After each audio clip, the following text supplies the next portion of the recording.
Right, so to cap off our little retrospective on Bright Lights, right, and reviewing its overall appeal, we can now turn our sights to the future, right? So what is most likely going to carry on from Bright Lights? Well, LSS have, to some extent, made it clear. Again, I've sort of touched on how they like to leave things open-ended. They always phrase and word things in the way that does present like these ideas will always be carried forward, but not as they are possibly, right?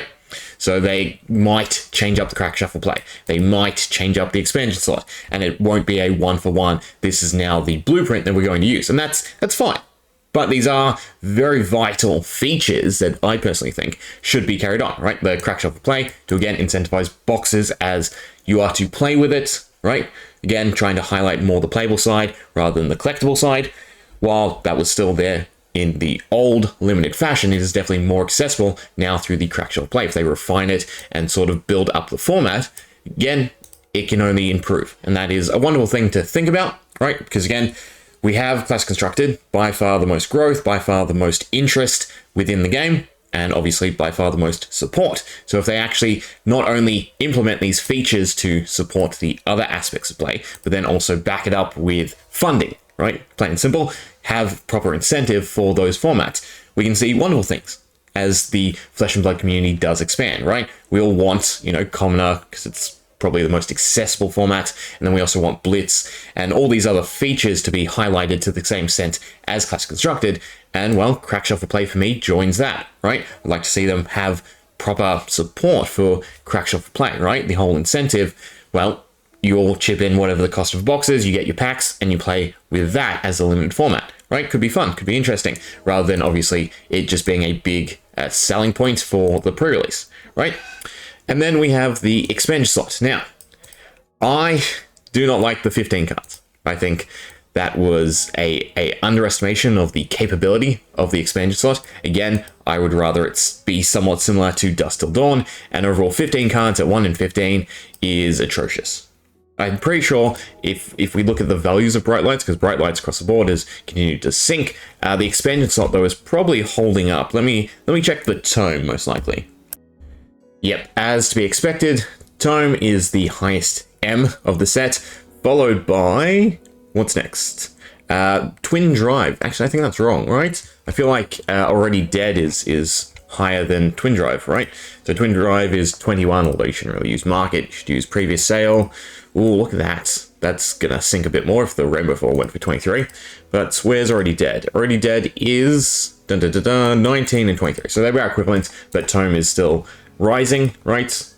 Going down, bottoming out, but a little flick back, but then Toome obviously ramping up as we head to Worlds and the expectation that's going to be played. But again, the big thing to me with the expansion slot is it's now a choke point, right? It's not so much the rarity, it's the fact that per X amount of boxes you have to cycle through to find your cards, you're going to get X amount of the inset Majestics versus X amount of the outer set Majestics, right? The expansion slot Majestics. And because of that, you have a much greater likelihood to double up on the expansion slot cards, right? Because you're only sifting through 15, whereas you have a lot more cards to sift through for the normal Majestics, right?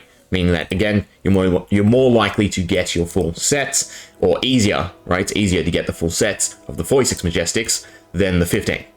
And that's what really weighs it down, because while you have Toome on the high end, you have a bunch of cards on the lower end, right? Because they've not really hit the mark again. This whole playable idea doesn't also sit well with me. The three categories for the expansion slot is still a bit baffling, right? I think needs a little bit of work there, but overall, we want the expansion slot, we want Crack Shuffle Play to carry on. But the big question is how and to what extent, right? We know Heavy Hitters is next, but we also know that Heavy Hitters is going to be a tri-class set, right? We have Guardian, Brute, and Warrior. So what exactly does that mean for Crack Shuffle Play? Because right off the get-go, if we look at Outsiders, right? Would Crack Shuffle Play work with the exact same format as Outsiders? And the simple answer is most likely no, right? It's very unlikely that we can see Crack Shuffle Play if we're going to have these single class cards, because it just muddles the water way too much. Again, Crack Shuffle Play doesn't leave you that much room. Again, they extend it from 40 cards to 30 to 40. You get 45, so 15 cards to play around with.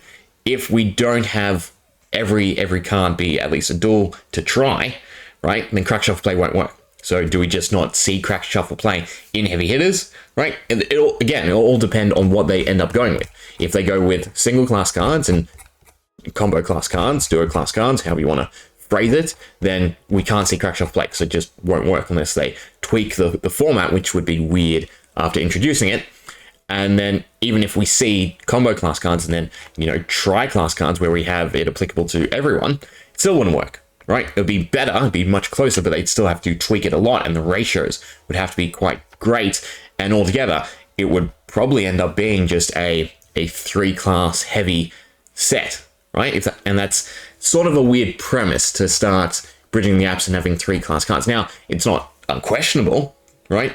But you could probably just fill it with generics instead. And I think that's another thing I would really like them to do is lean more on generics.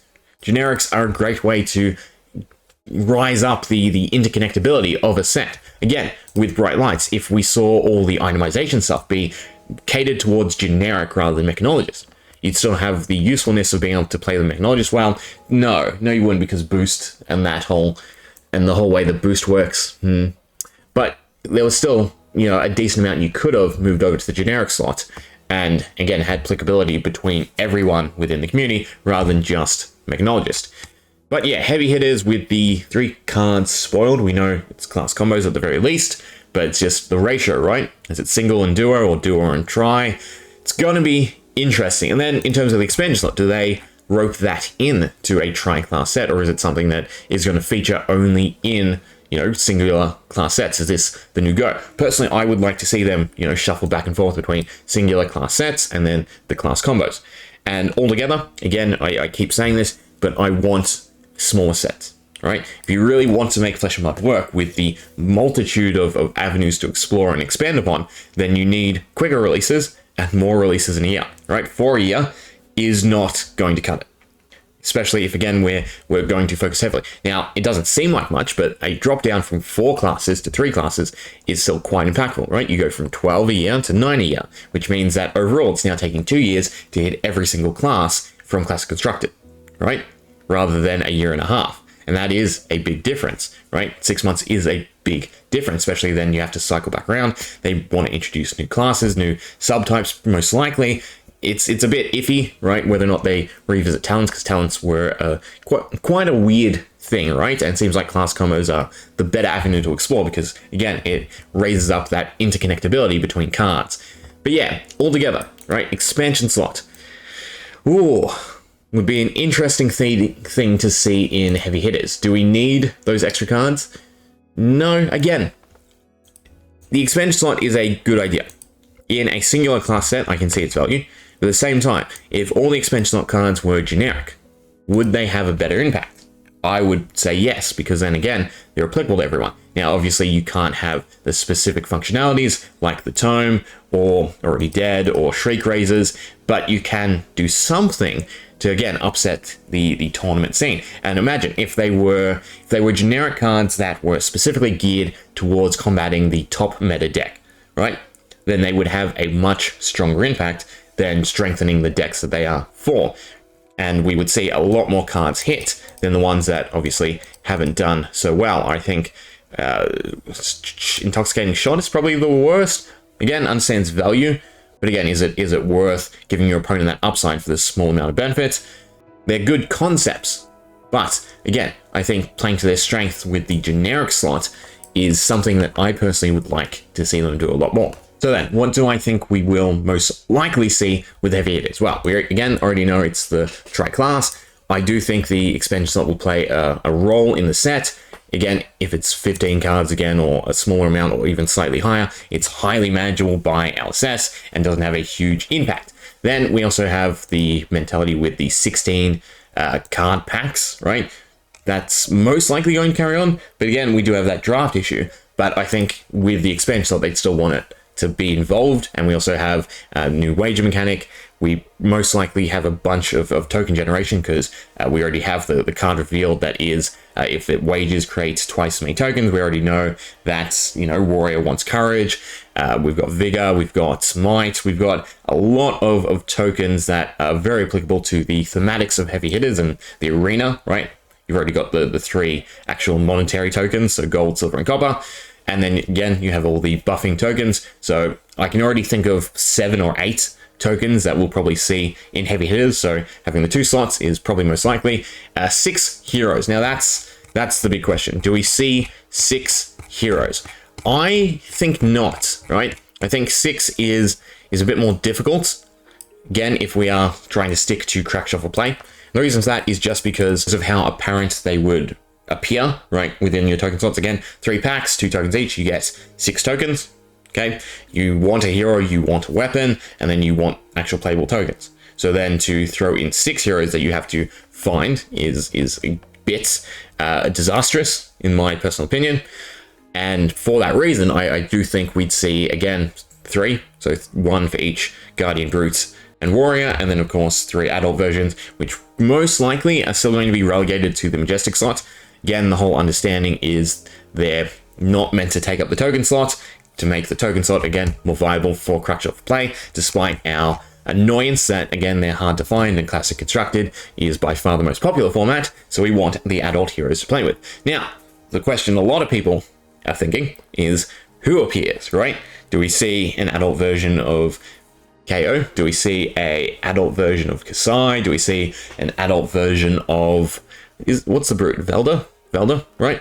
Or do we see new heroes? And I think it'll be very similar to Outsiders, right? So we'll get a revisit to the Classic, mainly because the easiest thing to do is probably look at the Living Legend status, right? To see what heroes need a new variant, right? To try and shift the player base and split it up so that they don't LL. Because it does seem like they try to alleviate the pressure for certain heroes so that they don't go over rotation. My best guess for that is because they have planned ahead, right? It's very unlikely that they're not, you know, 3, 4, 5, 6 sets ahead already, which means, could you imagine if they come up with a set for X hero and that hero Living Legends, right? That would really kill a set because you just have all these cards that now go to waste in X format. So I think if we look at the Living Legend status, what we can see is Bravo at 404. So he probably wouldn't get a revisit to my expectation. But Dorinthia, thematically, I don't think fits. Varina, right? Sitting at 206.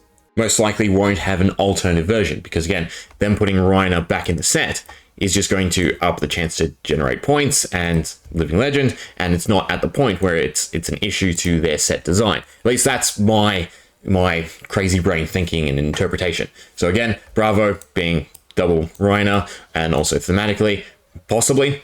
Dorinthia doesn't fit the thematics, and then also points. Again, I know it's not super high, but it's still something to consider. So I don't think Dorinthia or Bravo will appear, but I do expect personally to see Rhina in the arena rather than KO. I know a lot of us want Blitz heroes, but another thing that is very clear, at least to me or from my perspective, is Blitz is very much a stomping ground, right? It's the testing for wacky abilities. So something like Kaio that is completely a gambler's deck, right?